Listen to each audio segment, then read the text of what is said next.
ನಕ್ಕನ್ ಏನ್ ಗುರು ಆಗಿದ್ದು ನನ್ನ ಟ್ರಿಂಟ್ ಪಿಟ್ಸ್ ಅಲ್ಲಿ ನಾನು ಮ್ಯಾಚ್ ಬಗ್ಗೆ ಮಾತಾಡ್ತಿಲ್ಲ.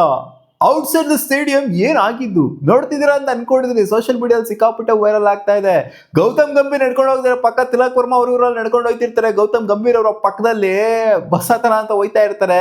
ಸೊ ಈ ಟೈಮಲ್ಲಿ ರೊಚ್ಗೆದ್ದಿ ಸಂಜು ಸ್ಯಾಮ್ಸನ್ ಅವರ ಫ್ಯಾನ್ಸ್ ಅಂತ ಹೇಳೋದಕ್ಕಿಂತ ಇಂಡಿಯನ್ ಸಪೋರ್ಟರ್ಸ್ ಅಂತಾನೆ ಅನ್ಕೊಳ್ಳಿ, Sanju Samson we want, Sanju Samson we want, Sanju Samson ಅಂತ ಗೌತಮ್ ಗಂಭೀರ್ ಅವರ ಕಿವಿಗೆ ಊದೋ ತರ ಅವರ ಪಕ್ಕದಲ್ಲೇ ಕಿರ್ಚಾಡ್ಕೊಂಡು ಶೌಟ್ ಮಾಡ್ಕೊಂಡು ರೊಚ್ಗೆದ್ದಿದ್ದು ಕಾಣಿಸ್ತು.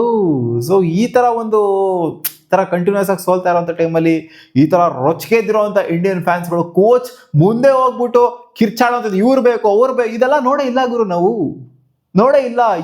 ಯಾರು ಹೋಗ್ಬಿಟ್ಟು ಕೋಚ್ ಹತ್ರ ಕಿಚ್ಚಾಡ್ತಾರೆ, ಅಲ್ಲಿ ರೋಡಲ್ಲಿ ಹೋಗ್ಬೇಕಾದ್ರೆ ಕಿಚ್ಚಾಡ್ತಾರೆ. ಸೊ ಇಂಥ ಒಂದು ಹ್ಯುಮಿಲೇಷನ್ ಇದರ ಹಿಸ್ಟ್ರಲ್ಲೇ ಆಗಿಲ್ಲ ಗುರು, ಇಂಡಿಯನ್ ಕೋಚ್ಗೆ ಯಾರಿಗೂ ಆಗಿಲ್ಲ. ಈ ತರ ಎಲ್ಲರೂ ಫ್ಯಾನ್ಸ್ಗಳೆಲ್ಲ ಇಂಡಿಯನ್ ಫ್ಯಾನ್ಸ್ಗಳ ರೊಚ್ಗೆದ್ಬಿಟ್ಟು ಗಂಭೀರ್ ಹೋಗ್ತಾ ಇದ್ದಾಗ ಕಿರ್ಚಾಡೋವಂಥದ್ದು, ಒಬ್ಬ ಇಂಡಿಯನ್ ಕೋಚ್ ಹೋಗ್ತಾ ಇದ್ದಾಗ ಕಿರ್ಚಾಡೋವಂಥದ್ದು, ರೊಚ್ಗೆಡುವಂಥದ್ದು, ಸೊ ಹಿಂಗ್ ಮಾಡ್ಬಿಟ್ರಿ ಅನ್ನೋವಂಥದ್ದು. ಸೊ ಇದೆಲ್ಲ ನಾವು ನೋಡೇ ಇಲ್ಲ ಒಬ್ರು ಕೋಚಿಂಗ್ ಮಾಡುವಂಥದ್ದು. ಸೊ ಇದು ಆಗ್ತಾ ಇದೆ ಗೌತಮ್ ಗಂಭೀರ್ಗೆ. ಸೊ ಗೌತಮ್ ಗಂಭೀರ್ ಇವಾಗ ಸೆಂಟರ್ ಆಫ್ ಅಟ್ರಾಕ್ಷನ್, ಜೊತೆಗೆ ಶ್ರೇಯಸ್ ಅಯ್ಯರ್ ಕೂಡ ಸೆಂಟರ್ ಆಫ್ ಅಟ್ರಾಕ್ಷನ್. ನೆನ್ನೆ ಮ್ಯಾಚ್ ಆದ ನಂತರ ಶ್ರೇಯಸ್ ಅಯ್ಯರ್ ಕೊಟ್ಟಿರುವಂತ ಸ್ಟೇಟ್ಮೆಂಟ್ ಏನು ಅಂತಂದ್ರೆ, ಅವ್ರು ಹೇಳೋ ಪ್ರಕಾರ ಐ ಥಿಂಕ್ ಅಲ್ಲ, ಅದು ಆಬ್ವಿಯಸ್ಲಿ ಅಟ್ರಾಶಿಯಸ್ ಅಂತ ಅವ್ರು ಹೇಳಿದರೆ, ನಾವು ಆಡಿದ್ದು ಕಳಪೆ ಕ್ರಿಕೆಟ್ನ ಆಡಿದ್ದೀವಿ ನಾವು. ಅಂಡ್ ಅವ್ರು ಹೇಳ್ತಾರೆ ಇದು 200 ವಿಕೆಟ್ ಅಂತ ಅನ್ಕೊಂಡಿರಲಿಲ್ಲ ನಾನು ಅಂತ. ಹಲಾಗರು ಇವರು 4 ಮ್ಯಾಚು 200 ಹೊಡೆಯಕ್ಕೆ ಆಯ್ತಿಲ್ಲ ಅಂತ ಅನ್ನೋ ಮಾತ್ರಕ್ಕೆ 200 ಇವ್ರ ಇತಿಹಾಸದಲ್ಲೇ 200 ಅಂದ್ರೆ ಇವ್ರ ಕ್ಯಾಪ್ಟನ್ಸಿಲಿ 200 ಹೊಡೆಯಕ್ಕೆ ಆಯ್ತಿಲ್ಲ ಅನ್ನೋ ಮಾತ್ರಕ್ಕೆ, ಚೆನ್ನಾಗಿ ಆಡಕ್ಕೆ ಆಗ್ತಿಲ್ಲ ಅನ್ನೋ ಮಾತ್ರಕ್ಕೆ ಬೇರೆ ಟೀಮ್ 200 ಹೊಡಿಬಾರ್ದು ಅಂತ ಏನಿಲ್ಲ. ಸೊ ಈ ಸ್ಟೇಡಿಯಂ ಅಲ್ಲಿ 200 ಕ್ಲಾಕ್ ಆಗಿದೆ. ಈ ಹಿಂದೆ ಎಲ್ಲ 200 ಹೊಡೆದಿದ್ರೆ 234 ಇಲ್ಲಿ ಈ ಸ್ಟೇಡಿಯಂ ಅಲ್ಲಿ ಟ್ರಿಂಟ್ ಪಿಟ್ಸ್ ಅಲ್ಲಿ ಹೈಯೆಸ್ಟ್ ಸ್ಕೋರ್ ರೆಕಾರ್ಡ್ ಆಗಿದ್ದು 234 ಹೊಡೆದ್ರೆ ಇಲ್ಲಿ 200 ಹೊಡೆಯಕ್ ಆಗಲ್ಲ ಅಂತ ಅಂದ್ರೆ, ಸೊ ಚೆನ್ನಾಗಿಲ್ಲ ಅಂತ ಅಂದ್ರೆ ಹೊಡೆದ್ರಲ್ಲಪ್ಪ ಇಂಗ್ಲೆಂಡ್ ಅವ್ರು ಹೊಡೆದ್ರಲ್ಲ, 4 ವಿಕೆಟ್ನ ಕಳ್ಕೊಂಡು 111ಕ್ಕೆ 4 ವಿಕೆಟ್ನ ಕಳ್ಕೊಂಡು 200ನ ಹೊಡೆದ್ರಲ್ಲ. ಹೊಡಿಯಕ್ಕೆ ಯಾಕಾಗಲ್ಲ, ಹೊಡಿಯಕ್ಕೆ ಆಗತ್ತೆ, ಅವ್ರು ಅನ್ಕೊಂಡಿದ್ರಂತೆ ಇಲ್ಲಿ 200 ಹೊಡಿಯಕ್ಕೆ ಆಗಲ್ಲ ಅಂತ. ಲಾಸ್ಟ್ 2 ಮ್ಯಾಚ್ 200 ಹೊಡಿಯಕ್ಕೆ ಇವ್ರ ಕೈಲಾಗಿಲ್ಲ ಅನ್ನೋ ಮಾತ್ರಕ್ಕೆ ಇಲ್ಲಿ ಅವ್ರು 200 ಹೊಡಿಯಕ್ಕೆ ಆಗಲ್ಲ ಅಂತ ಅನ್ಕೊಂಡ್ಬಿಟ್ರಲ್ಲ ಇವರು. ಇದು ಇವರ ದಡ್ತನ, ಇವರು ಮುಟ್ಟಾಳ್ತನ. ಏನ್ ಹೇಳ್ಬೇಕು ಇದಕ್ಕೆ? ಶ್ರೇಯಸ್ ಅಯ್ಯರ್ ಮುಟ್ಟಾಳ್ತನಕ್ಕೆ ಅವ್ರು ಹೇಳ್ತಿರೋದು ಇದು. ಪಾಸ್ ಬಗ್ಗೆ ಥಿಂಕ್ ಮಾಡಕ್ ಹೋಗಲ್ಲ, ಹೇಳ್ತಾನೆ ಅವರೇ ಅಲ್ಲಿ ಕಳೆದ 5 ಮ್ಯಾಚ್ ಇಂದ ಪಾಸ್ ಬಗ್ಗೆ ಥಿಂಕ್ ಮಾಡಕ್ ಹೋಗಲ್ಲ. ಥಿಂಕ್ ಮಾಡಬೇಕು ಪಾಸ್ ಬಗ್ಗೆ. ಲಾಸ್ಟ್ 5 ಮ್ಯಾಚ್ ಆಡಿರೋ ಹುಟ್ಟು ಬಗ್ಗೆ ಥಿಂಕ್ ಮಾಡಲೇಬೇಕು, ಆಡಿರೋ ಬಾಳ್ ಬಗ್ಗೆ ಥಿಂಕ್ ಮಾಡಲೇಬೇಕು. ಥಿಂಕ್ ಮಾಡಿಲ್ಲ ಅಂತಾನೆ ಹೆಂಗೆ? ಹೌದು, ಮುಂದೆ ಏನು ಮಾಡಬೇಕು ಅವ್ರ ಬಗ್ಗೆ ಯೋಚನೆ ಮಾಡ್ಬೇಕು. ನಾನು ಹೇಳ್ತೀನಿ, ಮುಂದೆ ಏನಾಗಬೇಕು ಅವ್ರ ಬಗ್ಗೆ ಯೋಚನೆ ಮಾಡ್ಬೇಕು. ಹಿಂದೆ ಆಗಿದ್ದೆಲ್ಲ ಆಯ್ತು ಅನ್ಕೊಂಡೆ 5 ಮ್ಯಾಚ್ ಈ ಥರ ಆಗಿದೆ. ಅಲ್ಲ ಗುರು, ಇಂಡಿಯನ್ ಕ್ರಿಕೆಟ್ ಹಿಸ್ಟ್ರಿನೇ ಈ ಥರ ಕಂಟಿನ್ಯೂಸ್ ಆಗಿ 5 ಮ್ಯಾಚ್ ಗೆಲುವು ಇಲ್ದಂಗೆನೆ ಇಂಡಿಯನ್ ಟೀಮು ಬಂದಿದ್ದು ಉದಾಹರಣೆಗೆ ಇಲ್ಲ. ಆ್ಯಂಡ್ 125 ರನ್ ಮಾರ್ಜಿನಲ್ಲಿ ಸೋತಿರುವಂಥ ಉದಾಹರಣೆ ಇರಲಿಲ್ಲ. ಈ ಥರ ಅಜೀಬಾಗೆ ಇಂಗ್ಲೆಂಡ್ಗೆ ಸೋತಿರುವಂಥ ಉದಾಹರಣೆನೇ ಇರಲಿಲ್ಲ. ಸೊ ವರ್ಸ್ಟ್ ರೆಕಾರ್ಡ್ಗಳನ್ನೆಲ್ಲ ಮಾಡಿಬಿಟ್ಟು ಐರ್ಲೆಂಡ್ ಮೇಲೆಲ್ಲ ಸೀರೀಸ್ನೆಲ್ಲ ಸೋತ್ಬಿಟ್ಟು ನಾವು ಹಿಂದಿನ ಬಗ್ಗೆ ಥಿಂಕ್ ಮಾಡಲ್ಲ, ಮುಂದಿನ ಬಗ್ಗೆ ಥಿಂಕ್ ಮಾಡ್ತೀವಿ. ಮುಂದಿನ ಬಗ್ಗೆ ಥಿಂಕ್ ಮಾಡಬೇಕು ಅಂದರೆ ಹಿಂದಿಂದೆಲ್ಲ ಬ್ಯಾಕಿಂಗ್ ಇರಬೇಕು ತಲೆಯಲ್ಲಿ. ಈ ಥರ ಎಲ್ಲ ಅಜೀಬಾಗಿದ್ದೀವಿ, ಮಾನ ಮರ್ಯಾದೆ ಕಳ್ಕೊಂಡಿದ್ದೀವಿ, 5 ಪೈಸೆಗೆ ಮರ್ಯಾದಿಲ್ಲಂಗೆ ಮಾಡ್ಕೊಂಡಿದ್ದೀವಿ. ಸೊ ಇದೆಲ್ಲ ಇತ್ತು ಅಂದ್ರೆ ಬರೋದಲ್ಲಿ ನಾವು ಮುಂದಿನ ಬಗ್ಗೆ ಥಿಂಕ್ ಮಾಡ್ತೀವಿ. ಮುಂದಿನ ಬಗ್ಗೆ ಏನು ಥಿಂಕ್ ಮಾಡ್ತಾರೆ? ಹಿಂದಿಂದೆ ಇಲ್ಲ ಅಂತಂದ್ರೆ, ಇವ್ರ ಕ್ಯಾಪ್ಟನ್ಸಿ ಬಂದಾಗಿಂದ ಏನಾಯ್ತು ಅಂತ ಥಿಂಕಿಂಗೇ ಇಲ್ಲ ಅಂತ ಅಂದ್ರೆ, ಆಬ್ವಿಯಸ್ಲಿ ಥಿಂಕಿಂಗ್ ಇದ್ದೇ ಇರೋದು. ಸುಮ್ಮನೆ ಅವ್ರು ಬಂದ್ಬಿಟ್ಟು ಹೇಳ್ಬೋದು, ಮೀಡಿಯಾ ಮುಂದೆ ಹೇಳ್ಬೋದು, ಪ್ರೆಸ್ಸಲ್ಲಿ ಹೇಳ್ಬೋದು, ನಾವೇನು ಥಿಂಕ್ ಮಾಡಕ್ ಹೋಗಲ್ಲ, ಮುಂದೆ ಚೆನ್ನಾಗಾಗಬೇಕು ಅನ್ನೋದ್ರ ಬಗ್ಗೆ ಯೋಚನೆ ಮಾಡ್ತೀವಿ, ನೆಕ್ಸ್ಟ್ ಮ್ಯಾಚ್ ನಮಗೆ ಇಂಪಾರ್ಟೆಂಟು ಅನ್ನೋ ಥರ. ಸೊ ಈ ಒಂದು ಥಿಂಕಿಂಗು ಹೋಗಲ್ಲ, ಬರ್ತಾನೆ ಇರ್ತದೆ, ನಿದ್ದೆ ಬರಲ್ಲ ಶ್ರೇಯಸ್ ಅಯ್ಯರ್ಗೆ. ಎಲ್ಲರೂ ಕ್ರಿಟಿಸೈಸ್ ಮಾಡ್ತಾವ್ರು ಇವಾಗ. ಶ್ರೇಯಸ್ ಅಯ್ಯರ್ ಕ್ಯಾಪ್ಟನ್ಸಿ ಹಿಂಗೆ ಸೂರ್ಯಕುಮಾರ್ ಯಾದವ್ ಹಂಗೆ ತೊಗೊಂಡೋಗಿರೋ ಇಂಡಿಯನ್ ಟೀಮ್ನ ಎಲ್ಲ ಹಾಳು ಮಾಡ್ಬಿಟ್ರು, ಇವಾಗ ಎಲ್ಲ ವರ್ಷ ಮಾಡ್ಬಿಟ್ರು, ಕಳಪೆ ಮಾಡ್ಬಿಟ್ರು. ಗಂಭೀರ್ ಅಣ್ಣನ ಕಿತ್ತಾಕ್ಬೇಕು, ಗಂಭೀರ್ ಬೇಡ ನಮಗೆ ಕೋಚು, ಫಾಸ್ಟ್ ಗಂಭೀರ್ನ ಉಗಿದು ಮಕ್ಕಳಿಗೆ ಅಟ್ರಿ ಅನ್ನೋ ಥರ ಎಲ್ಲ ರೋಚ್ಗೆದ್ ನಿಂತ್ಕೊಂಡ್ಬಿಟ್ಟವ್ರು ಸೋಷಿಯಲ್ ಮೀಡಿಯಾದಲ್ಲಿ. ಗಂಭೀರ್ ಹೇಳ್ತಾರೆ ಬಂದ್ಬಿಟ್ಟು, ಅಂದರೆ ಅವ್ರನ್ನ ಹೇಳಿಲ್ಲ, ನಾನು ವರ್ಲ್ಡ್ ಕಪ್ ಗೆಲ್ಸಿಲ್ವಾ, ನಾನು ಚಾಂಪಿಯನ್ಸ್ ಟ್ರೋಫಿ ಗೆಲ್ಸಿಲ್ವಾ, ಇದು ಗೆಲ್ಸಿಲ್ವಾ ಅಂತ. So everything as a life span ಗುರು, ಎಲ್ಲದು ಒಂದಿನ ಎಂಡ್ ಆಗಲೇಬೇಕು. ಅಂದರೆ ಶ್ರೇಯಸ್ ಅಯ್ಯರ್ನ ಕ್ಯಾಪ್ಟನ್ಸಿ ಆಗಿರಲಿ, ಗಂಭೀರ್ನ ಕೋಚಿಂಗ್ ಆಗಿರಲಿ, ಎಲ್ಲಾನು ಒಂದಿನ ಎಂಡ್ ಆಗಲೇಬೇಕು. ಯಾವ್ದು ಎಂಡ್ ಆಗಲ್ಲ ಅಂದರೆ ಅದು ಇಂಡಿಯನ್ ಕ್ರಿಕೆಟ್ ಟೀಮ್, ಅದು ಎಂಡ್ ಆಗೋದಿಲ್ಲ.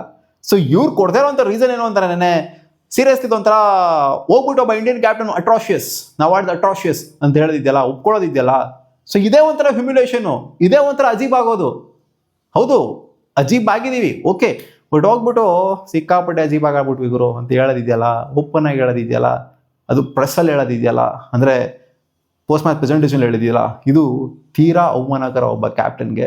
ಸೊ ಅದನ್ನ ಹೇಳಿದರೆ ಆಪೋನೆಂಟ್ನ ಹೊಗಳ್ಬಿಡ್ಬೇಕಷ್ಟೇ ಗುರು. ಇಂಥ ಟೈಮಲ್ಲಿ ಆಪೋನೆಂಟ್ನ ಹೊಗಳ್ಬಿಡ್ಬೇಕು. ಸೊ ಇವ್ರು ಹೇಳೋದೇನೋ 200 ಹೊಡೆಯೋಕ್ಕಾಗಲ್ಲ ಅಂತ ಅನ್ಕೊಂಡಿದ್ದೆ ನಾನು ಅಂತಂದರೆ, 200 ಹೊಡೆದು ತೋರಿಸಿದ್ರಲ್ಲ ಅವರು, 200 ಹೊಡೆಯೋಕ್ಕಾಗಲ್ಲ ಅಂತ ಅನ್ಕೊಂಡಿದ್ದಂದ್ರೆ ಏನು ಹೇಳ್ತೀರ ಅದಕ್ಕೆ? ಸೊ ಸೀರಿಯಸ್ಲಿ ಪ್ಲೇಯರ್ಗಳು ಅಂಡರ್ ಪ್ರೆಷರ್ ಬಂದ್ಬಿಟ್ಟು, ಶ್ರೇಯಸ್ ಅಯ್ಯರ್ ಮಾತ್ರ ಪ್ರೆಷರಿಗೆ ಬಂದಿಲ್ಲ, ಗೌತಮ್ ಗಂಭೀರ್ ಮಾತ್ರ ಪ್ರೆಷರಿಗೆ ಬಂದಿಲ್ಲ, ಯುವರಾಜ್ ಕ್ಯಾಪ್ಟನ್ಸಿಲಿ ಪ್ಲೇಯರ್ಸ್ಗಳು ಕೂಡ ಪ್ರೆಷರಿಗೆ ಬಂದ್ಬಿಟ್ಟಿದ್ದಾರೆ, ಇಂಡಿವಿಜುವಲ್ ಪ್ಲೇಯರ್ಸ್ ಎಲ್ಲರೂ ಕೂಡ ಪ್ರೆಷರಿಗೆ ಬಂದ್ಬಿಟ್ಟಿದ್ದಾರೆ. ಆ್ಯಂಡ್ ಇದನ್ನ ಹ್ಯಾಂಡಲ್ ಮಾಡೋಕ್ಕಾಗತ್ತಾ ಆಗಲ್ವಾ ಅಂತ ಇನ್ನು ಗೋಯಿಂಗ್ ಫಾರ್ವರ್ಡ್ 2 ಮ್ಯಾಚ್ ಏನಿದೆ ಅದರಲ್ಲಿ ನಮಗೆ ಗೊತ್ತಾಗುತ್ತೆ. ಅಲ್ಲ ಒಂದೇ ಒಂದು ಮ್ಯಾಚ್ ಆದ್ರೂ ಗೆದ್ಬಿಡಿ ಗುರು ಅಂತ ಕೇಳ್ಕೊಂತಾರೆ ಅಷ್ಟೇ ಇವಾಗ ಇಂಡಿಯನ್ ಫ್ಯಾನ್ಸ್ಗಳು. ಸೀರೀಸ್ ಉಣ್ಕೊಂಡು ಹೋಗ್ಲಿ, ಸೀರೀಸ್ನ ಇವರು ಈಕ್ವಲ್ ಮಾಡ್ತಾರೆ ಅಂತ ಈ ಒಂದು ಕಾನ್ಫಿಡೆನ್ಸ್ ಇಟ್ಕೊಂಡು, ಈ ಥರ ಪ್ಯಾಟರ್ನ ಇಟ್ಕೊಂಡು ನನಗೇನೋ ಸೀರೀಸ್ನ ಕೈವಶ ಮಾಡ್ಕೊತಾರೆ ಅಂತ, ಅಂದರೆ ಕೈವಶ ಅಂತಂದರೆ ಈಕ್ವಲ್ ಮಾಡ್ತಾರೆ ಅಂತ ನನಗೇನೋ ಅನ್ನಿಸ್ತಾ ಇಲ್ಲ. ಸೊ ಒಂದೇ ಒಂದು ಮ್ಯಾಚ್ನ ಗೆದ್ಬಿಡ್ರಿ, ಅಟ್ಲೀಸ್ಟ್ ಒಂದೇ ಒಂದು ಮ್ಯಾಚ್ ಗೆದ್ಬಿಟ್ಟು ಮಾನ ಉಳಿಸ್ಬಿಡ್ರಿ ಅಂತ ನಾವು ಇವಾಗ ಈ ಟೈಮಲ್ಲಿ ಇದನ್ನ ಕೇಳ್ತಿದ್ದೀವಿ. ಪ್ರೆಸ್ ಕಾನ್ಫರೆನ್ಸಿಗೆ ಬಂದಿದ್ರಪ್ಪ ಗಂಭೀರಣ್ಣ, ನನ್ನ ಪ್ರೆಸ್ ಕಾನ್ಫರೆನ್ಸಲ್ಲಿ ಹೇಳಿದ್ರು ಗಂಭೀರಣ್ಣ, ಸಂಜು ಸ್ಯಾಮ್ಸನ್ ಫುಲ್ಲು ರೊಚ್ಕೆ ನಿಂತ್ಕೊಂಡ್ಬಿಟ್ಟವ್ರೆ ಫ್ಯಾನ್ಸ್ಗಳೆಲ್ಲ. ಸಂಜು ನಾಯ್ಕ್ ಕಿತ್ತಾಕಿದ್ರೆ ಎಸ್ಪೆಷಲಿ ಆ ಜಿಂಬಾಬ್ವೆ ಸೀರೀಸಿಂದ ಕಿತ್ತಾಕಿದ್ದು ಸಿಕ್ಕಾಪಟ್ಟೆ ಫ್ರಸ್ಟ್ರೇಟ್ ಆಗೋಗ್ಬಿಟ್ಟಿದ್ದಾರೆ. ಅಂದರೆ ಇವ್ರು ಟೀಮಿಂದ ಇಳಿಸಿದ್ದು ಏನಲ್ಲೇನಂದರೆ 11 ಇಳಿಸಿದ್ದೇನೋ ಫ್ರಸ್ಟ್ರೇಟ್ ಆಗಿಲ್ಲ ಅಷ್ಟೊಂದು, ಟೀಮಿಂದ ಕಿತ್ತಾಕ್ಬಿಟ್ರಲ್ಲ ಜಿಂಬಾಬ್ವೆ ಸೀರೀಸಿಂದ. ಸೊ ಅದಕ್ಕೆ ಸಿಕ್ಕಾಪಟ್ಟೆ ಫ್ರಸ್ಟ್ರೇಟ್ ಆಗ್ಬಿಟ್ಟು ಕಿರ್ಚಾಡ್ತಾ ಇದ್ದಿದ್ದು ಫ್ಯಾನ್ಸ್ಗಳು ಈಚೆಗಡೆ ನಿಂತ್ಕೊಂಡು. ಸೊ ಏನು ಹೇಳಿದ್ರೆ ಅಂದ್ರೆ ಗಂಭೀರಣ್ಣ ಟೀಮ್ ಬಗ್ಗೆ ಏನು ಹೇಳಿದ್ದಾರೆ ಅಂತಂದರೆ, when you go to reset a side something you get such performances. First of all ನಾನು ಕೇಳ್ತೀನಿ, ಏನಕ್ಕೆ ರೀಸೆಟ್ ಮಾಡಬೇಕು ಟೀಮ್ನ? ರೀಸೆಟ್ ಏನಕ್ಕೆ ಮಾಡಬೇಕು? ಅಲ್ಲ ಗುರು, ವರ್ಲ್ಡ್ ಕಪ್ ವಿನಿಂಗ್ ಟೀಮು 4-5 ತಿಂಗಳಾಗಿಲ್ಲ ಅಲ್ಲಿ, ವರ್ಲ್ಡ್ ಕಪ್ ವಿನಿಂಗ್ ಟೀಮ್ನ ರೀಸೆಟ್ ಮಾಡುವಂಥ ಒಂದು ಅವಶ್ಯಕತೆ ಏನಾದರೂ ಏನು ಅಲ್ವಾ? ಸೊ ರೀಸೆಟ್ ಮಾಡಬೇಕಾದ್ರೆ ಈ ಥರ ಆಗ್ತವೆ ಗುರು ಅಂತ ಹೇಳ್ತಾರೆ. ಇವ್ರನ್ನ ಯಾರು ರೀಸೆಟ್ ಮಾಡೋರು? ಗಂಭೀರನ ಯಾರು ರೀಸೆಟ್ ಮಾಡೋರು? ಇವ್ರನ್ನ ರೀಸೆಟ್ ಮಾಡ್ಬೇಕು. ಹಂಗೆ ನೋಡೋಕೆ ಹೋಯ್ತು ಅಂದರೆ ಇವ್ರನ್ನೇನಕ್ಕೆ ಇಟ್ಕೊಬೇಕು? ಇವರು ವರ್ಲ್ಡ್ ಕಪ್ ಗೆಲ್ಸೋರಲ್ಲ, ಇವ್ರನ್ನ ಕಿತ್ತಾಕ್ಬೇಕಲ್ಲಿ ಮತ್ತೆ ಅಲ್ವಾ? ರೀಸೆಟ್ ಮಾಡಬೇಕು ಅಂದ್ರೆ ಇವ್ರನ್ನೂ ರೀಸೆಟ್ ಮಾಡಬೇಕು. ಫಸ್ಟ್ ಆಫ್ ಆಲ್ ರೀಸೆಟ್ ಅನ್ನೋ ಪದನ ಉಪಯೋಗಿಸಿದಾರಲ್ಲ, ಏನಕ್ಕೆ ರೀಸೆಟ್ ಮಾಡಬೇಕು? ವರ್ಲ್ಡ್ ಕಪ್ ವಿನಿಂಗ್ ಟೀಮ್ನ ಏನಕ್ಕೆ ರೀಸೆಟ್ ಮಾಡಬೇಕು? ಅಲ್ಲ ಗುರು, ಹೇಳೋದಕ್ಕೊಂದು ಇದಿರುತ್ತೆ, ಒಂದು ತಲೆಯಲ್ಲಿ ಯಾರು ಇಟ್ಕೊಂಡು ಹೇಳ್ತಾರೋ, ಅಥವಾ ಜನಕ್ಕೆ ಏನೋ ಅರ್ಥ ಆಗುತ್ತೆ ಅಂತ ಹೇಳ್ತಾರ, ಅಥವಾ ಅರ್ಥ ಆಗಲ್ಲ ಅಂತ ಹೇಳ್ತಾರ, ಅಥವಾ ಬ್ಲಫ್ ಮಾಡಕ್ಕೆ ಹೇಳ್ತಾರ. There are a lot of changes from the 11 that played in T20 World Cup Final 2. There is no Hardik Pandya, there is no Bumrah. Okay Guru, there is no Hardik Pandya, there is no Bumrah. Okay, but Ireland ಮೇಲೆ ಸೋತೋಗ್ಬಿಡೋದು, ಅದಕ್ಕೆ ಹಾರ್ದಿಕ್ ಪಾಂಡ್ಯ ಇಲ್ಲ ಅಂತ, ಬುಮ್ರಾ ಇಲ್ಲ ಅಂತ Ireland ಮೇಲೆ ಸೋತೋಗ್ಬಿಡೋದು ಅಲ್ಲಿ? ಅಂಥ quality ಇಲ್ವಾ ಇಂಡಿಯನ್ ಕ್ರಿಕೆಟಲ್ಲಿ? ಎಷ್ಟೋ ಗುರು, ಎಷ್ಟೋ ರಾಜ್ಯಗಳಿದ್ದಾವೆ, ನಿಜಾಲೋಗರು ಕರ್ನಾಟಕ ಟೀಮ್ನ ಕರ್ಕೊಂಡೋಗ್ಬಿಟ್ಟಿರು ಹೊಡೆದ್ಬಿಡೋದು ನಾವು. ಆ ಥರ ಬಿಡಿ, ಜಾಸ್ತಿ ಮಾತಾಡೋದಕ್ಕಾಗೋದಿಲ್ಲ. So there is no Hardik Pandya, there is no Bumrah. ಎಲ್ಲಾದ್ರೂ ಕರ್ಕೊಂಡು ಹೋಗೋಕ್ಕಾಗಲ್ಲಮ್ಮ, ಬುಮ್ರಾನ ಎಲ್ಲದಕ್ಕೂ ಕರ್ಕೊಂಡು ಹೋಗೋಕ್ಕಾಗೋದಿಲ್ಲ, ಐರ್ಲೆಂಡ್ ಸೀಸ್ಗೂ ಕರ್ಕೊಂಡು ಹೋಗಲ್ಲ, ಜಿಂಬಾಬ್ವೆ ಸೀಸ್ಗೂ ಕರ್ಕೊಂಡು ಹೋಗೋಕ್ಕಾಗೋದಿಲ್ಲ. ಸೊ ಇವರು ಟೀಮ್ನ ಯಾವ ಥರ ಫ್ರೇಮ್ ಮಾಡ್ಕೊಂಡು ಹೋಗ್ತಾರೆ, ಆ್ಯಂಡ್ ಅಲ್ಲಿ ಏನೇನು ಆಗುತ್ತೆ, ಏನೇನು ಡಿಸಿಷನ್ಗಳನ್ನ ತೊಗೊತಾರೆ, ಆನ್ ಫೀಲ್ಡ್ ಯಾವ ಥರ ಡಿಸಿಷನ್ ಆಗ್ತಿದೆ, ಗ್ರೌಂಡ್ನ ಬ್ಲೇಮ್ ಮಾಡೋದು, ಈ ಡೈಮೆನ್ಷನ್ಸ್ ಹಿಂಗಿದೆ, ಹಂಗಿದೆ ಹಿಂಗಿದೆ, ಅವ್ರು ಅನಲೈಸ್ ಮಾಡಿದ್ರು, ಹಂಗೆ ಹಿಂಗೆ. ಇಂಡಿಯನ್ ಕ್ರಿಕೆಟ್ ಏನಕ್ಕೆ ಇರೋದು? ಇಂಡಿಯನ್ ಕ್ರಿಕೆಟ್ ಇಷ್ಟು ವರ್ಷ ಮಾಡಿದ್ದೇನೆ, ಈ ಥರ ರೀಸನ್ಸ್ಗಳೇ ಬರ್ತಿರ್ಲಿಲ್ಲ. ಗ್ರೌಂಡ್ ಡೈಮೆನ್ಷನ್ ಹಂಗಿದೆ, ಗ್ರೌಂಡ್ ಡೈಮೆನ್ಷನ್ ಹಿಂಗಿದೆ, ಅವ್ರು ಬೇಗ ಅನಲೈಸ್ ಮಾಡಿದ್ರು. ಈ ಥರ ರೀಸನ್ಸ್ ಕೊಡೋ ಹಾಗೇನೆ ಇಲ್ಲ ರೀಸನ್ಸ್ಗಳನ್ನ. ಸೊ ಇವ್ರು ಹೇಳ್ತಿರೋದು ನೋಡಿ ಹಿಂಗಿದೆ ಅಂತ, ಅಲ್ಲಿ ನಾವು ರೀಸೆಟ್ ಮಾಡ್ತಾ ಇದ್ದೀವಿ. ಹಂಗೆ when you go for that reset it takes a bit of time ತೊಗೊಳುತ್ತಂತೆ. If you see 15 year old ಅಂದರೆ 15 year old ಅವರು ಆಡ್ತಾ ಇದ್ದಾರೆ, 15 ವರ್ಷದವರೆಗೂ ಕೂಡ ನಾವು ಇವಾಗ ಆಪರ್ಚುನಿಟಿ ಎತ್ಕೊಂಡಿದ್ವಿ. ಪ್ರಿನ್ಸ್ ಯಾದವ್ ಅವರು ಸೆಕೆಂಡ್ T20 ಏನು ಆಡ್ತಿದ್ದಾರೆ, ಆ್ಯಂಡ್ ಹರ್ಷಿತ್ ರಾಣಾ ಇಂಜುರಿಯಿಂದ ರಿಕವರ್ ಆಗ್ತಿದ್ದಾರೆ. ಸೊ ಅವೆಲ್ಲ ರೀಸನ್ಸಾ? ಗ್ರೋ, ನೀನು ಇಂಜುರಿಯಿಂದ ರಿಕವರ್ ಆಗ್ತಿರೋ ಪ್ಲೇಯರ್ನ ಏನಕ್ಕೆ ಹಾಕೊಂಡೆ ನೀನು? First of all Harshit Rana ಏನಕ್ಕೆ ಹಾಕೊಂಡೆ ನೀನು? ಹೌದು, ಅವ್ರು ವಿಕೆಟ್ ತೆಗೆದಿರಲಿಲ್ಲ ಅಂತ ಹೇಳ್ತಿಲ್ಲ. ಸೊ ಇದೆಲ್ಲ ರೀಸನ್ಸಾ? ಪರ್ಫೆಕ್ಟ್ಲಿ ಫಿಟ್ ಇರೋ ಪ್ಲೇಯರ್ ಎಷ್ಟು ಜನ ಇದ್ದಾರೆ ಅಲ್ಲಿ? ಎಷ್ಟು ಜನ ಇದ್ದಾರೆ? IPL ಎಷ್ಟು ಚೆನ್ನಾಗಿ ಪರ್ಫಾರ್ಮ್ ಮಾಡಿದ್ದಾರೆ ಪರ್ಫೆಕ್ಟ್ಲಿ ಫಿಟ್ ಇರುವಂಥ ಪ್ಲೇಯರ್ಗಳು. ಪ್ರಿನ್ಸ್ ಯಾದವ್ 2ನೇ T20 ಏನು ಆಡಿದ್ದಾರೆ, ಅವ್ರೇನು ಆಡೇ ಇಲ್ಲ ನೋಡಿ, T20 ಆಡೇ ಇಲ್ಲ ನೋಡೋರು. ಅಲ್ಲಿ IPL ಅಲ್ಲಿ ಮಸ್ತಾಗಿ ಆಡಿದ್ದಾರೆ, ಅಲ್ಲಿ T20 ಆಡೇ ಇಲ್ಲ ಅನ್ನೋ ಥರ ಹೇಳ್ತಾ ಇದ್ದಾರೆ. ಆ್ಯಂಡ್ ಹರ್ಷಿತ್ ರಾಣಾನು ಏನು ಇಂಟರ್ನ್ಯಾಷನಲ್ ಆಡೇ ಇಲ್ಲ ಅಂತ ಹೇಳ್ತಿದ್ದಾರೆ. ಆ್ಯಂಡ್ ಈ ಕಡೆಯಿಂದ ನೋಡ್ತು ಅಂದರೆ ಅದೇ ವೈಭವ್ ಸೂರ್ಯವಂಶಿ ಪಾಪ ಏನೋ ಗೊತ್ತಾಗಲ್ಲ, 15 ವರ್ಷದ ಹುಡುಗ ಅನ್ನೋ ಥರ ಹೇಳ್ತಿದ್ದಾರೆ. ಗ್ರೋ, 15 ವರ್ಷದ ಹುಡುಗ ಎಲ್ಲರಿಗೂ ಮಣ್ಮುಕ್ಕಿಸ್ತಾ ಅಲ್ಲಿ IPL ಅಲ್ಲಿ, ಗೊತ್ತಿಲ್ಲ ಅದು?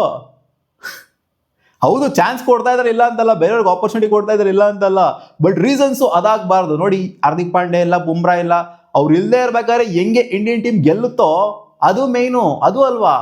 ಏನೆಲ್ಲ ಮ್ಯಾಚ್ ಹಾರ್ದಿಕ್ ಪಾಂಡ್ಯ ಬುಮ್ರಾನೇ ಬರೋದಕ್ಕಾಗತ್ತಾ? ಸಂಜು ಸ್ಯಾಮ್ಸನ್ ಬಗ್ಗೆ ಕ್ಲಾರಿಟಿನ ಕೊಟ್ಟಿದ್ರಪ್ಪ ಗೌತಮ್ ಗಂಭೀರ್ ಅವರು. For the first time clarity ಕೊಟ್ಟಿದ್ದಾರೆ, ಏನಕ್ಕೆ ಹಿಂಗೆ ಆಯಿತು ಆ್ಯಂಡ್ ಏನೇನು ಕತೆ ಆಗಿದೆ ಅನ್ನೋದ್ರ ಬಗ್ಗೆ ಏನು ಡಿಸ್ಕಸ್ ಮಾಡಿಲ್ಲ. The first thing is that regarding the clarity Sanju Samson needs ಅಂದರೆ ಡಿಸ್ಕಷನ್ ಆಗಿದೆಯಾ? ಸಿಕ್ಕಾಪಟ್ಟೆ ಎಕ್ಸ್ ಕ್ರಿಕೆಟರ್ಸ್ಗಳು ಹೇಳಿದ್ರು ಸಂಜು ಸ್ಯಾಮ್ಸನ್ ಹತ್ರ ಡಿಸ್ಕಷನ್ ಕರೆಕ್ಟಾಗಿ ಮಾಡಿದ್ರಾ ನೀವು? ಸುಮ್ಮನೆ ಕಿತ್ತಾಕ್ಬಿಟ್ಟಿದ್ರಾ? ಡಿಸ್ಕಷನ್ ಮಾಡಿದ್ರಾ ಮಾಡಿಲ್ವಾ? ಅವ್ರು ಹಿಂಗೆ ಏನಾದ್ರು ಆಗಿದೆಯಾ ಅವ್ರಿಗೆ ಅಥವಾ ಆಗಿಲ್ವಾ? ಕ್ಲಾರಿಟಿ ಕೊಟ್ಟಿದ್ದೀರಾ ನೀವು? ಜನಕ್ಕೆ ಕ್ಲಾರಿಟಿ ಕೊಟ್ಟಿದ್ದೀರಾ ಅನ್ನೋ ರಿಲೇಟೆಡ್ ಸಿಕ್ಕಾಪಟ್ಟೆ ಎಕ್ಸ್ ಕ್ರಿಕೆಟರ್ಸ್ಗಳು ಕೇಳಿದ್ರು. ಸೊ ಇದಕ್ಕೆ ಇವ್ರು ಇವಾಗ ಕ್ಲಾರಿಟಿ ಕೊಡ್ತಿದ್ದಾರೆ. ಅವ್ರು ಹೇಳೋದೇನು ಅಂತಂದರೆ ಸಂಜು ಸ್ಯಾಮ್ಸನ್ಗೆ ನಾನು ಏನು ಹೇಳಬೇಕು ಅದನ್ನು ಹೇಳಿದ್ದೀನಿ, ನಾನೇನು ಹೇಳಬೇಕು ಅದನ್ನು ಹೇಳ್ಬಿಟ್ಟಿದ್ದೀನಿ, ಅದನ್ನು ನಾನು ನಿಮ್ಗೆ ಹೇಳೋಕ್ಕಾಗಲ್ಲ, ನಾನು ಜನರಿಗೆ ಹೇಳೋಕ್ಕಾಗಲ್ಲ, ಅದನ್ನು ನಾನು ಅವ್ರಿಗೆ ಹೇಳ್ಬಿಟ್ಟಿದ್ದೀನಿ. ಅವರು ನನ್ನ ಮಧ್ಯೆ ಇರೋಂಥದ್ದು, ಅದು ನಿಮಗೆ ಗೊತ್ತಾಗೋದು ಬೇಡ. ಯಾಕೆ ಗೊತ್ತಾಗಬಾರ್ದು? ಏನೆಲ್ಲ ನಾವೇನು ಕೆಂಪುದುಗಳ ನಾವೇನು ಅಲ್ಲಾಗರು ಫ್ಯಾನ್ಸ್ ಇಲ್ಲ ಅಂದರೆ ಕ್ರಿಕೆಟೇ ಇಲ್ಲ ಅಲ್ಲಿ, ಇಂಡಿಯನ್ ಕ್ರಿಕೆಟ್ ಟೀಮೇ ಇಲ್ಲ ಅಲ್ಲಿ, ಏನು ಗೊತ್ತಾಗಬಾರ್ದು? ಏನು ಅದೇನು ಅಂಥ ಸೀಕ್ರೆಟಾ? ಅಲ್ಲಾಗರು ಜನಕ್ಕೆ ಗೊತ್ತಾಗದೇ ಇರೋಂಥ ಸೀಕ್ರೆಟ್ ಏನಿದೆ ಅಲ್ಲಿ? ಸಂಜು ಸ್ಯಾಮ್ಸನ್ ಏನಕ್ಕೆ ತೆಗೆದು ಈಚೆ ಕಡೆ ಇಟ್ಟಿವಿ ಅಂತ ಇವರು ಓಪನ್ ಆಗಿ ಡಿಸ್ಕಸ್ ಮಾಡಿಲ್ಲ ಅಂತಂದರೆ, ಜನಕ್ಕೆ ಹೇಳಿಲ್ಲ ಅಂತಂದರೆ, ಸೊ ಅವ್ರಿಗೆ ನಾನು ಪರ್ಸನಲಾಗಿ ಹೇಳ್ಕೊಂಡಿದ್ದೀನಿ. ಏನು ಪರ್ಸನಲಾಗಿ ಹೇಳೋದು? ಏನಲ್ಲಿ ಇದೇನು ಇಂಡಿಯನ್ ಕ್ರಿಕೆಟ್ ಟೀಮಾ ಅಥವಾ ಏನು ಇವರು ಮನೆ ಏನು ಹೆಣ್ಣು ಕೊಡ್ತಾವ್ರೆ ಅವ್ರಿಗೆ ಪರ್ಸನಲಾಗಿ ಹೇಳ್ಕೊಳ್ಳೋದಿಗೆ?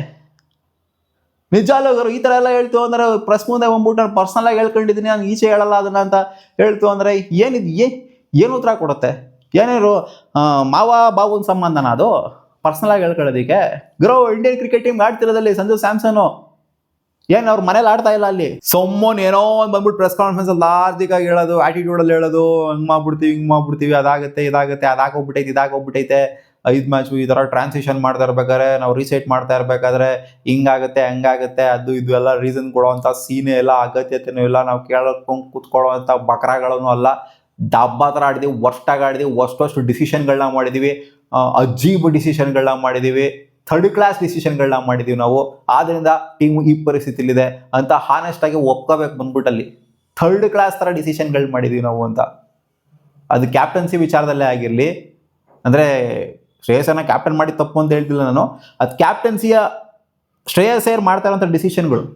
ಸೊ ಆ ಥರ್ಡ್ ಕ್ಲಾಸ್ ಡಿಸಿಷನ್ಗಳು ಜೊತೆಗೆ ಈ ಕೋಚ್ ಮಾಡಿರುವಂಥದ್ದು, ಸೆಲೆಕ್ಟರ್ಸ್ ಮಾಡಿರುವಂಥ ಥರ್ಡ್ ಕ್ಲಾಸ್ ಡಿಸಿಷನ್ನ ಅದು ಹಾನೆಸ್ಟಾಗಿ ಒಪ್ಕೋಬೇಕು. ಇಲ್ಲಿ ನಾವು ಪರ್ಸ್ನಲಾಗಿ ಮಾತಾಡ್ತೀವಿ, ಅವ್ರ ಹತ್ರ ಪರ್ಸ್ನಲಾಗಿ ಮಾತಾಡ್ತೀವಿ, ಇವ್ರ ಹತ್ರ ಪರ್ಸ್ನಲಾಗಿ ಮಾತಾಡ್ತೀವಿ, ಏನು ಜನ ಏನು ಚೂತ್ಯಗಳ ಏನಕ್ಕೆ ನೋಡ್ತಾ ಇರೋದು ನಾವು? ಸೊ ನಿಮ್ಗೆ ಏನು ಅನ್ಸುತ್ತೆ? ಗೌತಮ್ ಗಂಭೀರ್ ಅವ್ರು ಬಂದ್ಬಿಟ್ಟು ಈ ಥರ ಹೇಳಿದ್ರು, ನಾನು ಪರ್ಸ್ನಲಾಗಿ ಮಾತಾಡ್ಕೊಂಡಿದ್ದೀನಿ ಅವ್ರ ಜೊತೆಗೆ, ಎಲ್ಲೂ ಹೇಳೋದ್ರ ಸೀಕ್ರೆಟ್ ಅದು ಅಂತ ಹೇಳಿದರೆ ಕಾಮೆಂಟ್ ಸೆಕ್ಷನಲ್ಲಿ ಹಾಕಿ ನಿಮ್ಮ ಹಾನೆಸ್ಟ್ ಅಭಿಪ್ರಾಯ ಏನು ಅಂತ. ಮತ್ತೆ ಸಿಗುವ.